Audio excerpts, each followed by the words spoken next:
Good evening, gentlemen. Welcome to Week 11. This week's top score and biggest blowout is Eric's Pew Pews beating Chris's two men in a defense, 155.1 to 125.2, for a 29.9 point margin of victory. Eric got 30.7 from Justin Herbert, 29.5 from fucking Keenan Allen, 25.8 from Travis Kelce, and 23 from Cooper Kupp. This was your 9th weekly high score all time. The 3.4 points that you got from Todd Gurley this week didn't hurt you thanks to the strength of your regular squad, but that may cost you overall in the long run, especially when it comes to playoff time. For Chris, you got a triple threat of 20-point games from Clyde Edwards-Helaire, Russ Wilson, and the New Orleans defense. You opted to run kicker light this week, leaving your kicker spot empty so that you wouldn't have to cut anyone. Despite having the empty roster spot, you still scored at 125.2 points, which would have beaten everyone else this week except for Nick and Pope 2.0. That is not helpful. At least that nice pair of bucks that you and Clayman shot this week helps cushion the blow a little bit. You caught a little bit of bad luck this season, as in the 5 losses that you've had, you've averaged 109 points. The week's closest game was Pope 1.0's Hey Buddy, sneaking past Brandon's blown call by a score of 121.3 to 119.5, a 1.8 point margin of victory. For Pope Original Flavor, you got 31.4 points from Deshaun Watson to lead the team. Following that up was the Wombo combo of Derrick Henry with 22.7 points and Aaron Jones with 15.1. What fantasy team is incomplete without special teams? Ralph, you'll be on special teams. I'm special! This week, Young Hookoo with 13.1 and Philly's defense with 12.8 points followed behind that. Brandon, with the loss this week, you lost the chance to push ahead of the pack to 9-2, instead dropping to 8-3, tied with 2 other league members, dropping out of a bye and all the way to 3rd place, letting both Popes get ahead of you for 1 and 2 seed overall. You got 21.5 points from Patrick Mahomes and 18.3 from Darren Waller. Then comes the wide receivers and the running backs. All 5 that you ran out this week scored between 15.2 and 11.4. It's about consistency and patience. Pope 1.0 seems to have your number, though. He's now 8-1 all time versus Brandon. Nick's T-Boys to Men knocks off Lee's The Bench Warmer 142.9 to 117.5. Nick was led to the win with 26 points from Jared Goff, 25.5 points from Dalvin Cook, and 22.8 points from Cleveland's defense. Dual 17-point games from Deontay Johnson and Tyler Lockett followed that up. The only weak spot on the squad this week was Julio Jones, who was injured in the first quarter of the Falcons game and only produced 4.8 points. Lee, you got 27.6 from Robert Woods, 22.2 from Cam Newton, and 20.1 from Devontae Adams. You could have given Nick a run for his money, if not for Adrian Peterson only getting 1.8 points and Hayden Hurst dropping a 0 bomb. With Nick's Julio Jones out, Hurst saw a lot more coverage and then thus ended up only seeing 2 targets. Thanks for grabbing AP because I actually looked at him as well, but you had already beaten me to grabbing him, so I appreciate that.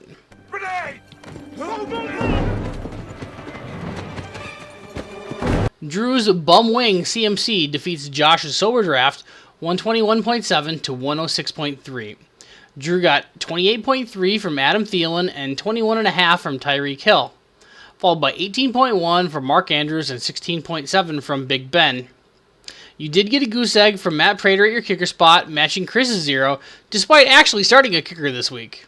I would imagine that CMC will be back this week, as he will be available for you to continue to kick me while I'm down, and the fact that I only have him in 1 league and I'm already eliminated in the playoffs, so that makes sense why he would make it back in time this week. You don't have to kick me while I'm down. Josh got dual 21-point games from Zeke Elliott and DJ Moore.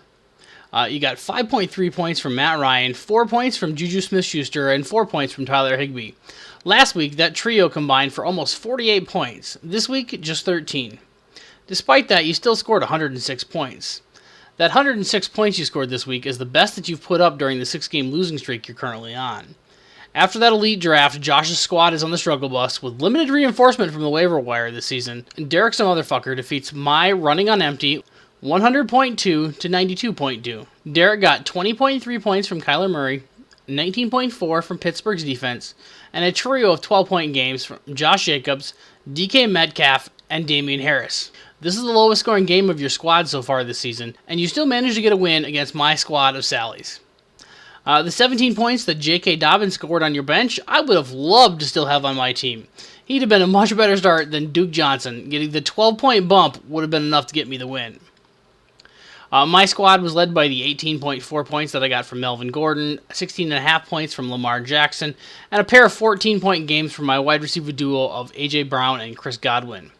I could have gotten the win here by swapping Duke Johnson for Phillip Lindsay and A.J. Green for Jacoby Myers.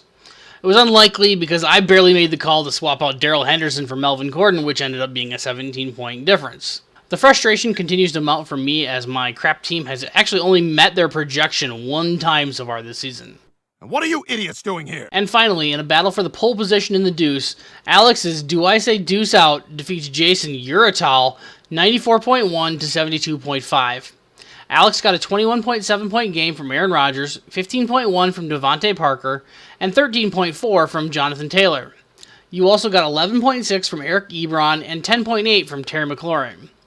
MVS only scored 5 points for you, but I feel like he's getting a real bad rap. His fumble in overtime led to Indy's field goal, but Green Bay had a 14-point lead at half and never should have gotten to overtime. I feel like MVS is really getting the blame in kind of a Brandon Bostic kind of situation. For J Money, the struggle season continues. You got 13.9 from Chase Claypool, 12.8 from Hunter Henry, and 11.3 from Joe Burrow, who's now down for the season.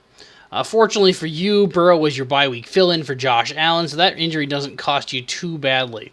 Unlike the way that the rest of your season's gone, with both George Kittle and Saquon Barkley being out multiple weeks. Running back was a bit of a rough spot for you this week. Ronald Jones II could have caught you up on Monday Night Football, but Leonard Fournette swiped the only rushing touchdown for Tampa, and Ronald Jones ended just with 24 yards rushing. Still, that's a step better than Justin Kelly, who managed to rush for a negative 2 yards on 4 carries and route to a 1.2 point day. It's currently Tuesday, and there haven't been any waiver claims yet, and there were no new wagers this week. So let's talk about the playoffs. In terms of the playoff picture, this is truly a case of the haves and have-nots. Unfortunately, for someone in the haves, they're going to end up fighting 5 potatoes for the deuce. There are 7 teams looking for 6 spots, and nobody has locked up any particular seed for the championship bracket yet. At the moment, there's only a 70-point gap between 1st and 7th place, so anyone could end up anywhere. Of the top 7 teams, there are only 2 teams who are not playing both remaining games versus those top 7 opponents. Pope 1, Pope 2, Derek, Chris, and Nick all still have to play both remaining games against likely playoff teams. Only Brandon and Drew each have a cupcake remaining, with Brandon facing Jason next week, and Drew playing me this week. Cupcake match. With all the playoff teams playing each other over the next couple weeks, that means that all the deuce teams are also going to be playing against each other. Whoever gets left out of the main playoff bracket is likely going to be the 7th seed. Josh and I currently have the lead for the 8th seed, but considering that we've combined to lose 10 straight, anybody could grab this spot. Even J Money could get out of the basement and get one of the first round buys in the deuce bracket, despite only having 2 wins at this point. Just so everybody's in the loop, next week is the week where I'm not sure that I'm actually going to be able to record a video. No one expressed any interest in actually picking up a ghostwriting credit for a video, or just recording the video to begin with, which is really not all that surprising. So, just as an FYI, there may not be a video at all next week. Or I might just go live for a bit on YouTube or Twitch and make fun of your teams live, so there'd be no intermittent videos, and it won't be nearly as entertaining. Look, your jokes kind of suck. But at least I can still do it. If I go down that approach, it'll be probably Friday night, and I'll let everybody know when that will happen, so that in case anybody wants to watch and comment on what's happening. With that being said, good luck to everybody, and we'll see you eventually. Maybe next week, maybe 2 weeks. We'll see what happens.